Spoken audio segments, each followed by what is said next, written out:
पंडित जी अपनी बेटी के साथ नाव से मंदिर जा रहे थे। रास्ते में वे उसे बाघ नाम की दुष्ट शक्ति के बारे में बताते हैं जो वहाँ से गुजरने वालों को मारकर उनका रूप ले लेती है। लड़की पानी में हाथ डाले चल रही थी तो एक पत्थर से हाथ कटने के कारण उसका खून निकलने लगा। नदी में एक जगह पे पंडित जी का चप्पू फंस गया। यहीं पर वो दुष्ट शक्ति कैद थी जो कि चप्पू लगने से अब आजाद हो चुकी है। उसने तुरंत लड़की के खून में मिलकर उसका रूप ले लिया। वो अक्खी मछली खाने लगी। पहले तो पंडित को कुछ समझ नहीं आया, फिर जब उसने नदी में पड़ा अपनी बेटी का शव देखा तो उसे पता चल गया बाघ उस पे हमला करती तभी उन्होंने उस पर पानी छिड़क दिया। फिर तंत्र मंत्र द्वारा अपने लोटे में उसकी आत्मा को कैद कर लिया। पंडित अपनी बेटी के बिना वापस घर कैसे जाता, इसलिए वो बाघ को ही बेटी बनाकर अपने घर ले गया। फिर एक दिन जब वो मंदिर जा रही थी तब शिखर की परछाई पर पैर रखने से उसे पता चल गया कि पंडित ने उसकी आत्मा को वहीं पर छुपाया है। उसने वो लौटा उस जगह से निकलवा लिया। अब उसकी आत्मा आजाद थी पर वो बिना शक्तियों की थी। उसे शक्ति वापस पाने के लिए 3 विशेष लोगों को मारना होगा। उन 3 लोगों में एक शिल्वी की बच्ची भी है। तमिलनाडु का एक छोटा सा गांव जहां सेल्वी अपने पति संतोष और 2 बच्चों के साथ रह रही है। सेल्वी का जीवन अपने परिवार के बीच हंसी खुशी बीत रहा था, लेकिन जल्द ही इस खुशी को किसी की नजर लगने वाली थी। एक दिन संतोष जॉगिंग पर निकला होता है। रास्ते में उसे गांव का लड़का भी मिला जो कैमरे से गांव की खूबसूरती रिकॉर्ड कर रहा था। कुछ दूर जाने पर उसे जमीन पर रहस्यमयी धुआं दिखाई दिया। फिर उसमें से निकले हाथों ने उसे पकड़कर अंदर खींच लिया। ये और कोई नहीं बल्कि वही दुष्ट शक्ति बाघ थी जिसने संतोष को मारकर उसका रूप ले लिया था। फिर वो घर जा पहुंचा क्योंकि उसे सेल्वी के लड़की शक्ति को मारना था। घर के पालतू कुत्ते ने उसे पहचान लिया और बदले में अपनी जान गंवानी पड़ी। फिर वो सेल्वी के पास जाकर बच्चों के बारे में पूछता है। सेल्वी पहले तो उसे अपना पति मान रही थी, लेकिन जब उसने आईने में उसका असली रूप देखा और बाहर कुत्ते को मरा हुआ देखा तो वो सहम गई। उसने उससे झूठ कहा कि बच्चे बाहर कुएं के पास खेल रहे हैं, तो बाघ बाहर जाकर शक्ति को आवाज लगाता है। मासूम बच्चे उसे बता देते हैं कि हम ऊपर खेल रहे हैं। वो शक्ति को मारने ऊपर आने लगता है और इधर सेल्वी बच्चों को पकड़कर पूजा गृह में ले जाती है। अपने पति के रूप में आई दुष्ट शक्ति से अपने बच्चों को बचाती सेल्वी का पैर खिलौने वाली बस से टकरा गया। वो बजने लगा और उसकी आवाज बाघ ने सुन ली। सेल्वी ने उसे सामने धक्का देकर छोड़ दिया और दूसरी तरफ कमरे में जाकर छुप गई। उसने बच्चों को बताया कि हम पापा के साथ लुक्का छुपी खेल रहे हैं। इतने में बाघ वहाँ आ गया। उसने खिलौने को देखा और बस उसके इशारे पे उसी ओर चलने लगी। सेल्वी ने उसे अपनी तरफ आते देखा तो लड़की के पैर से पायल निकाली, फिर उसे खिड़की से नीचे फेंक दिया। बाघ उसकी आवाज से उसी ओर चल दिया। इतने में दूसरे कमरे में सेल्वी का फोन बजने लगा। वो उसे बंद करती उससे पहले ही बाघ वहाँ आ गया। उसने जो लट्ठा खींच कर मारा वो भी हेडशॉट। सेल्वी का सिर घूम गया मगर उसने जल्दी से दरवाजा बंद कर लिया। उसने बच्चों को फिर झूठ बोला कि पापा को प्रैंक करने नकली खून लगाया है। उसने घर से बाहर भागने में ही भलाई समझी, लेकिन वे लोग दूसरी मंजिल पर थे। उतरने का सिर्फ एक ही तरीका था, यानी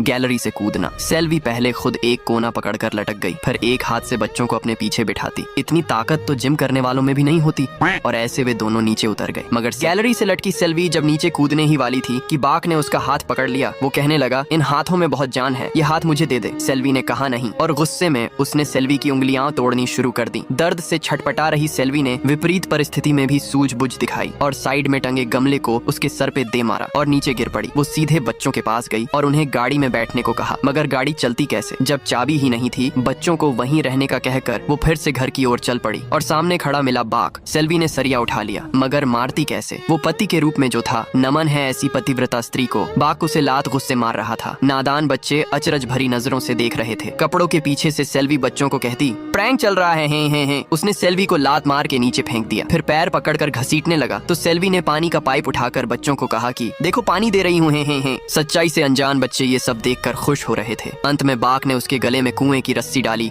और धक्का दे दिया। सेल्वी को अत्यंत दुखदायी मृत्यु मिली। उसे मारने के सेल्वी को लटकाने के बाद बाघ ने उसका रूप ले लिया। तभी गांव वाले उसे आवाज लगाते हुए आए। उन्होंने उसे सेल्वी समझकर पति की मृत्यु की सूचना दी। बाघ सेल्वी की ही तरह चिंतित होने का नाटक कर उनके साथ चल दिया। वो कैमरे वाला लड़का भी ये सब देख रहा था। इधर कार में बैठे बच्चे माँ का बहुत देर से इंतजार कर रहे थे। तब शक्ति अपने भाई को वहीं छोड़ कार से बाहर आई देखने कि आखिर चल क्या रहा है। लेकिन जब उसने कुएं में लटकी अपनी माँ को देखा तो चक्कर खाकर पीछे की ओर गिर गई। लड़का वीडियो रिकॉर्डिंग करते करते अंदर आ गया तो उसने शक्ति को कुएं के पास पड़े हुए देखा। उसके सिर में चोट लगी थी। लड़के ने कुएं में झांक कर देखा तो उसे सेल्वी की लाश दिखी, जिसे उसने अभी अभी लोगों के साथ जाते देखा था। सबसे बड़ा सवाल ये था कि बाघ बच्ची को मारने आया था तो फिर वहाँ से चला क्यों गया। इसी बात का पता लगाने आया एक तांत्रिक। उसने जानने के लिए सेल्वी के घर के बाहर तंत्र मंत्र करना चालू किया। तब उसे पता चला कि कोई अनजान शक्ति घर के अंदर मौजूद है जो घर में किसी और शक्ति के प्रवेश में बाधा है, और ये सेल्वी की ही आत्मा है जो अपने बच्चों की बाघ से रक्षा कर रही है। लेकिन ये तांत्रिक अपनी बेटी के मर जाने के बाद पंडित बाघ को बेटी बनाकर घर तो ले आया, मगर कुछ दिनों बाद ही गांव के लोगों को नदी में उसकी बेटी की लाश मिल गई और पंडित जी का भंडा फूट गया। इस बात की खबर कुछ तांत्रिकों को लगी। उन्हें आभास हो गया कि ये किसका काम है। कोई और बाघ का शिकार बने उससे पहले ही उसे खत्म खत्म करना होगा। लेकिन पंडित उसे लेकर पहले ही तमिलनाडु जा चुका था। उसने जिस मंदिर के शिखर में उसकी आत्मा छुपाई थी वहाँ से निकाल कर फेंकी गई झंडी को देखकर वो समझ गया और तुरंत भागकर अपने घर गया। उसने अपनी पत्नी से कहा जल्दी यहाँ से निकलना होगा, लेकिन पत्नी तो पहले ही निकल चुकी थी। बाघ फिर से नए रूप में था। अब पंडित जी की बारी थी। दूसरी तरफ सेल्वी की मृत्यु की सूचना उसके भाई सर्वानंद को दी गई। उसे बताया गया कि पति की हार्ट अटैक से मौत के बाद उसने आत्महत्या कर ली। सर्वानंद अपनी प्यारी बहन की मृत्यु से बहुत दुखी हुआ और अपनी बुआ के साथ वो उसके घर आ गया। संतोष पुराने घरों की मरम्मत कर ज्यादा दाम पर बेचता था। घर एक जमींदार का था जो खुद फिलहाल कंगाली में चल रहा है। घर में सर्वानंद अपने भांजे से मिला। सेल्वी ने उसे अपने भाई का ही नाम दिया था। छोटा सर्वना किसी चीज से डरा हुआ था। वह नहीं जानता था कि जिससे वह डर रहा है शक्ति के सर में चोट लगने के कारण वो तभी से कोमा में है। उसका इलाज जमींदार की डॉक्टर पोती घर में ही कर रही है। गांव में बेहतर उपचार की सुविधा नहीं है, इसीलिए माया का सपना उस घर को एक हॉस्पिटल में बदलने का है। सेल्वी की आत्मा छोटे सर्वना को बार बार अपनी मौजूदगी का एहसास करवा रही थी, मगर बच्चे के लिए यह सब भयावह था। सर्वानंद की बुआ को भी जल्द ही पता चल गया कि घर में कोई भूत है। दूसरे दिन माया ने बुआ को बताया कि पिछली रात लाइट बंद करते वक्त मैंने भी शक्ति के कमरे में किसी को बैठे देखा, मगर अंदर जाकर देखने पर वहाँ कोई नहीं था। फिर जब मैं बेड पर बैठ गई तो एक हाथ बार बार मेरे शरीर पर चलने लगा। फिर उसी चीज को मैंने बाहर खड़े देखा। बुआ ने उसे ये बात किसी को न बताने का कहा, क्योंकि इससे घर बेचने में दिक्कत हो सकती है। दूसरी तरफ सर्वानंद ये बात मानने को तैयार नहीं था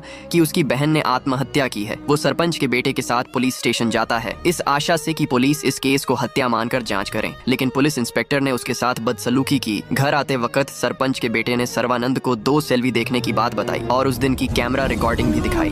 दिन के वीडियो में उस तांत्रिक को देखा। देखने से लग रहा था जैसे वो उसके जीजा पर नजर रख रहा हो। लड़के ने बताया उसने तांत्रिक को शव गृह के बाहर भी देखा था। बात चल ही रही थी कि तभी गाड़ी के सामने वेनम आ गया।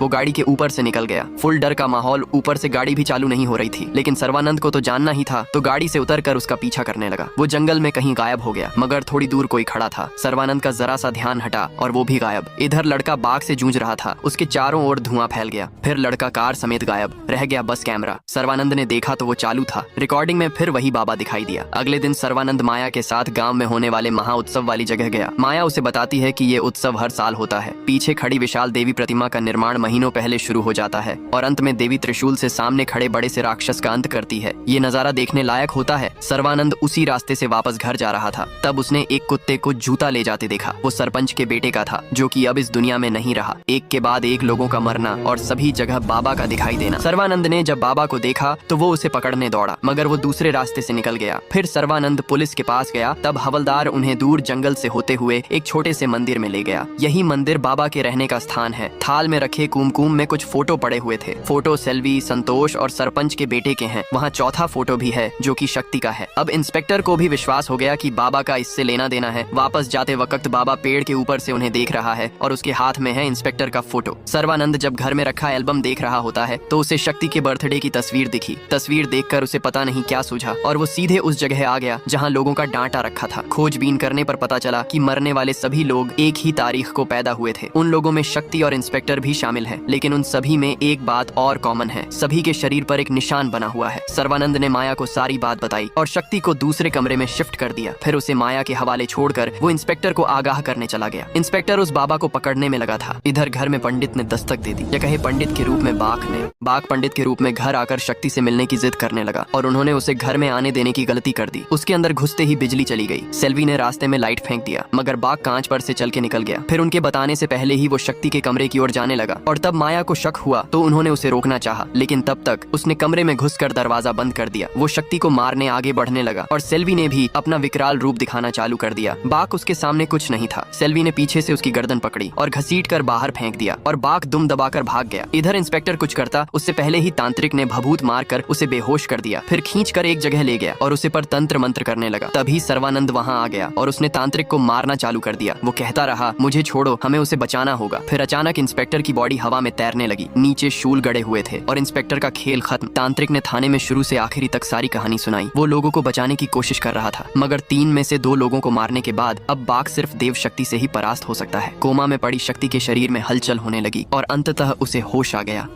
तांत्रिक से अपनी बहन की दर्द भरी कहानी सुनकर सर्वानंद को रोना आ गया। पुलिस को उसकी बात पर विश्वास तो हो गया था, लेकिन फिर भी उसे लॉकअप में डालना पड़ा। और तभी बाक वहां आ गया। टेबल कुर्सी हवा में उड़कर पुलिस वालों से टकराने लगे। तब उसे रोकने बाबा बाहर आया। कुर्सी लगने से उसका हाथ घायल हो गया, मगर वो अपनी शक्ति से उसे बाहर धकेलने में कामयाब हो गया। घर में शक्ति को होश आने के बाद पहली बार सेल्वी की आत्मा अपने असली रूप में आई। असल में उसी ने शक्ति को ठीक किया है, लेकिन डॉक्टर माया के अनुसार अचानक होश आना एक सामान्य चीज है। शक्ति अपने मामा से मिलकर बहुत खुश थी। सर्वानंद ने कहा कि अब वो वहीं रहेगा। आज उसका बर्थडे है। सर्वानंद अपनी बुआ के साथ उस दिन की याद करने लगता है जब सेल्वी अपने पति के साथ पिता की मृत्यु पर घर आई थी। सेल्वी ने लव मैरिज की थी और उसके पिता इसके खिलाफ थे। बुआ ने उसे धक्के मारकर वहां से भगा दिया था। सर्वानंद को इस बात का अफसोस है कि उसके बाद से वो कभी अपनी बहन से नहीं मिला। माया स्कूटी से घर आ रही होती है, तभी गेट पर उसकी स्कूटी किसी अदृश्य चीज से टकरा कर गिर गई। उसने वापस अंदर जाने की कोशिश की, मगर फिर उसे दूर फेंक दिया। सेल्वी आखिर उसे अंदर क्यों नहीं आने देना चाहती।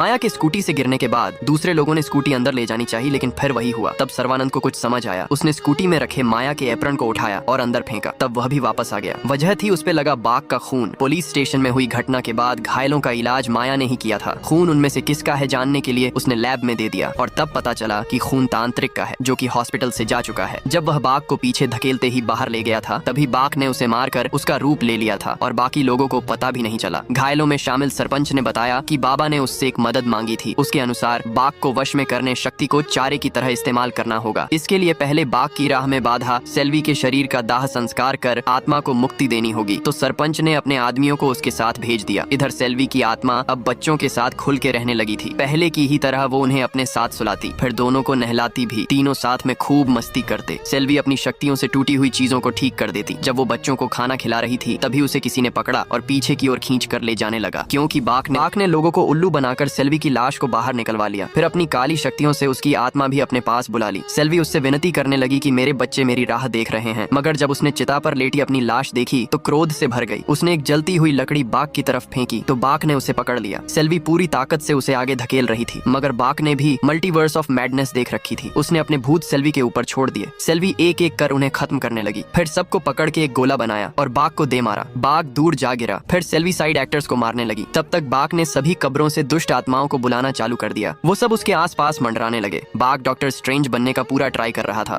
तो अपनी सेल्वी भी वांडा से कम है कि उसने बाघ पर अपनी पूरी शक्ति लगा दी, मगर डार्क होल्ड ना पड़ने के कारण उसके आगे ज्यादा देर टिक ना सकी। बाघ ने दुष्ट आत्माओं को भेजा। उन्होंने उसे बांध दिया। अब वह बाघ के वश में थी। उसने कहा, तुम चाहे मुझे मुक्ति दे दो, पर मेरे बच्चों को कुछ मत करना। बाघ ने उसे उड़ाकर फिर से उसके मृत शरीर में प्रवेश करवा दिया और चिता में आग लगा दी। तभी सर्वानंद वहां आ गया।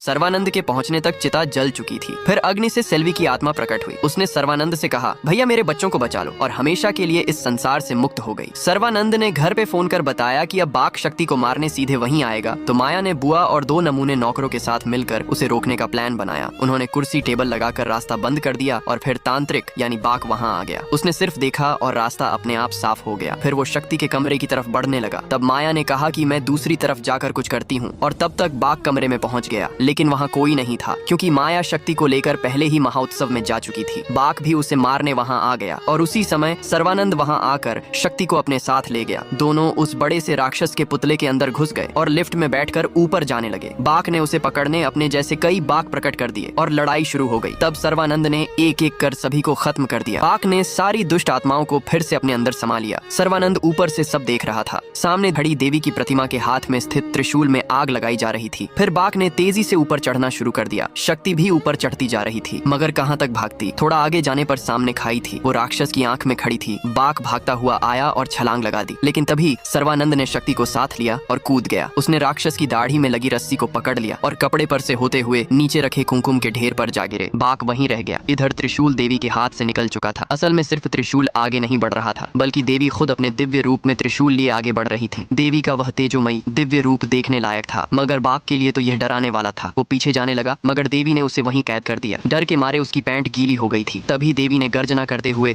त्रिशूल राक्षस की छाती में गाड़ दिया और आतिशबाजी के साथ वो जलने लगा। साथ में जल रहा था बाघ और उसके अब तक के लिए सारे रूप। सब शांत होने के बाद राजमहल को हॉस्पिटल बनाने की मंजूरी मिल गई है। वहीं बच्चों के साथ फुटबॉल खेलने वाला ये तीसरा कौन है, कमेंट कर